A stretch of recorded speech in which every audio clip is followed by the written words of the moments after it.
ఇచ్చాను, నేనేమో ఒక జిలేబీ ఇచ్చాను, ఒక వాటర్ బాటిల్ ఇచ్చి గెలిచేసాడు. ఇప్పుడు గెలవరా, నువ్వు 5,000 కదరా 10,000 చెప్తున్నాను.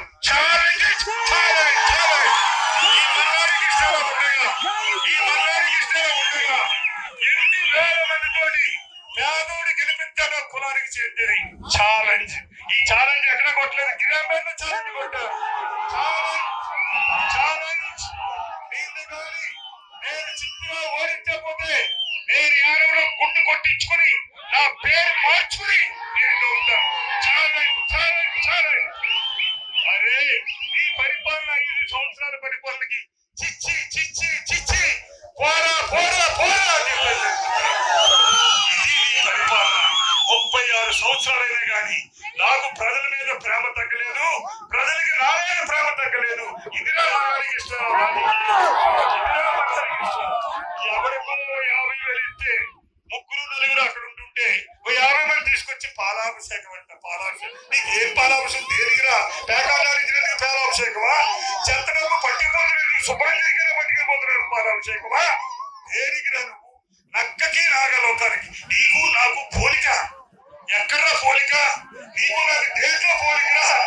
మల్లారికి ఇష్టం మనిషి ప్రజల కోసం తెల్లారుజాము 3 గంటలు లేస్తాడు, 3:30కి 4 గంటలు ప్రజల దగ్గర ఉంటారు. నీ మేకప్ వేసుకునే ఒక గంట, నీ మేకప్ రంగు వేసుకునే ఒక గంట, రోజు రంగు వేసుకోవాలి. అందంగా కనపడితే ఓట్లు వేస్తారంట. ఇది ఎక్కడ పిచ్చింది, ఇది ఎక్కడ పిచ్చిరా? 11 గంటలకు లేస్తావు నువ్వు. 11 గంటలకి మేకప్ వేసుకునే ఒక గంట, 12 గంటలకు వచ్చి ఎవరికో కనపడినట్టుగా కనపడి ఉన్నట్టుగా చేసింది మల్లారికి ఇస్తారు అయితే నీవు చేసినట్టుగా పెట్టుకుంటావు. చెయ్యిందని ఎవరైనా అడ్డు వస్తే మల్లారికి ఇస్తారో అడ్డు వచ్చి నీ చేతగా అంటారు. నేను ఇదిగో ఛాలెంజ్ చెప్తున్నాను.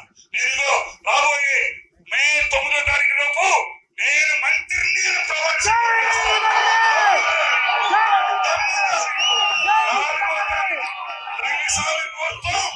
ముఖ్యమంత్రిగా ముహూర్తం 4వ తారీఖు అయితే మే 9వ తారీఖు ముహూర్తం పెట్టేసుకున్నాడు ముఖ్యమంత్రిగా 5వసారి. ఆ ముఖ్యమంత్రిగా అతను ప్రభావితం చేసేప్పుడు మల్లారికి ఇస్తారో మంత్రిగా ఉంటాడా ఉండడా? మల్లారికి ఇస్తారో లేఖగా ఉంటాడా? 3 సార్లు మంత్రి చేసేవాడిని, 4 సార్లు అతను ముఖ్యమంత్రి చేశాడు. 4వసారి తిరగ రాస్తాను. ఇలాంటి తరివి తిన్నాన్ని కక్కించే వరకు కూడా మల్లారికి ఇస్తారో నిద్రపోడు.